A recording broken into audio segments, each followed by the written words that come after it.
Hi guys, thanks for coming. I'm going to make a few comments, that's all right, and then answer any questions you might have. Since our last game, there's been significant developments, or several developments, not that significant, but several developments as far as our program. First, we had a little staff transition. I think this is the first time really I've had a chance because we've been on the road. But we lost two coaches, Everett and Mike Vrabel, and we replaced them with Larry Johnson and Chris Ash. But just a couple comments about those gentlemen we hired. First of all, they wanted to be here.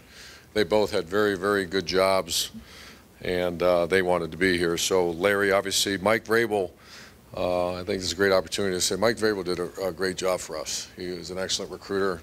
It hurts me that he left, but I know and it was all positive. But he's a Buckeye and really did a great job for us recruiting, a dynamic personality. And that went into when I was putting together to replace him. You can't lose a dynamic personality, energy guy and not replace him, or you're just not going to have that in your program. And so we hired Larry Johnson. Larry Johnson is a guy that I've had great respect for many, many years. I actually made a phone call to him 2 years ago when I was first hired here in December of whatever year that was. I called Larry. We discussed Ohio State, but then I made the decision to hire Mike Vrabel as our D-line coach, so we just didn't have a spot.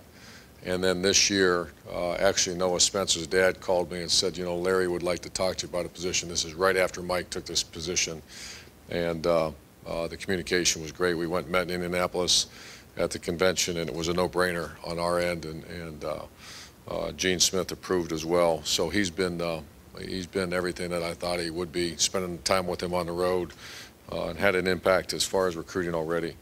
And then Chris Ash is charged with, he's got a serious responsibility. That's to improve our pass defense. He'll be in charge of the entire back end of our defense. He's going to coach safeties. Coach Combs will continue to coach corners. However, we're going to have one voice back there, and that's his responsibility to improve our pass defense. And obviously it's more than just the secondary, it's linebackers and everything, but you're going to see some significant changes in the way we approach our business back there. I'm going to be more involved than I ever have been, just to make sure that we get up to standard at Ohio State on defensive side of the ball, with emphasis in pass defense.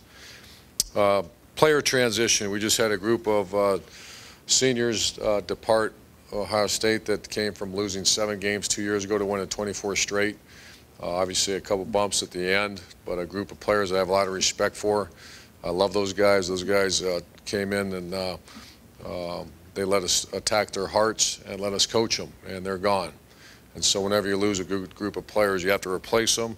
And I like our last year's recruiting class, and I really like this year's as well. We signed 23 players. Emphasis is on linebacker. Just going to give you a quick analysis of our roster and where I think the strengths, there's some obvious strengths and weaknesses. But the linebacker position is one that's, we're going through an overhaul right now, and that's far too many mistakes have been made, and either lack of development or whatever, and it's just not where we need to be. And so there's 4 linebackers that have been recruited: Raekwon McMillan, Sam Hubbard, Kyle Berger, and Dante Booker. And those are all 4 guys that I'm putting pressure on them, on Coach Fickle, and on myself to get them ready to play next year. They have to play for us, in addition to the players we have on our roster already.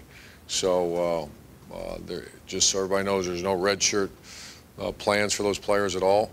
We thought about that during the recruiting process. We want mature players. The one thing that's common about all 4 of those guys are from very good high school programs. State champion down in back-to-back state champion down at Muller. You have state champion as well at St. Vincent, St. Mary. And then Raekwon comes from a great high school program down in Georgia. So we're counting on, and obviously Raekwon's on campus right now. Defensive backfield's another area that's we're going through an overhaul right now. And that's how do you do that? You do it with the way we teach, the way we do things back there, but also with some personnel. And very, very pleased with our recruiting of defensive backs. That was Damon Webb's a guy that once again, unless something happens, they're playing. There's no red shirt for these players I'm getting ready to discuss. Damon Webb, I anticipate he'll be in the depth next year, and Marshawn Lattimore from Glenville, Cleveland Glenville, is going to be in the mix as well. And then Eric Smith, another, he's a guy that I'm really, really excited to get here. Played corner in the All-Star game, but we plan on putting him at safety. And once again, immediately in the depth. Malik Hooker is a guy that only played 2 years of football, but I went watching him play basketball. He certainly has the athleticism and size. It's just experience. So he might take a little bit longer, but that's an area, obviously, that we need to improve. That's the defensive backfield. Offensive line is an area that performed very well for us a year ago, but 4 players have left, and we're planning on moving Taylor Decker to left tackle. And right now, Darryl Baldwin is penciled in at right tackle, and then we signed 5 offensive linemen. Of the 5, the 2 that I see the maturity, that Jamarco Jones and Demetrius Knox are guys that I would like to see. Typically, you don't put freshmen in there early, but these guys got mature bodies, and they're fairly mature young men. And then you got Marcellus Jones, Kyle Trout, and Brady Taylor, the young man here from Columbus. That really impressive guy, kind of late comer. That is up to 295 pounds now, and a wonderful family, tough guy. I love the guy. I'm really excited. He might be a guy that sneaks in that depth fairly quickly as well. So I'll answer any questions for you. Front row, Bill. Urban, 2 questions. One, the Darius Slade thing came out kind of nowhere. Can you kind of explain how that happened? Yeah, Darius Slade, I really didn't even know much about him or who he was. That's Larry Johnson contact from I guess they've known each other for years and years. Jared Odrick, who Larry Johnson coached at Penn State. There's a nephew or some, I think Larry'd be a good guy to talk to. All of a sudden, I watched film on him, and do we want to take this kid? I'm thinking, sure. And I really don't know much about him. That's a Larry Johnsonism. And the other question is, we know that Chris Ash is in charge of the secondary, and he's the co-defensive coordinator. Who has the ultimate final say in defensive calls, and how's that going to work? We're going to have those conversations right now. Luke will. I mean, who has the ultimate say on? How do I say this? On offensive, some people say you need one coordinator, and there's certainly one way to go about it. Who has the ultimate say on offense? If someone said Tom Herman, I might raise my hand and say I'm not quite sure that's correct in certain times. So it's Ed Warner at times does, I do.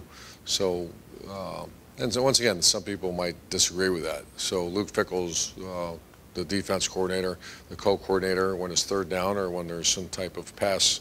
I want a real strong back-end presence, and that's what we got.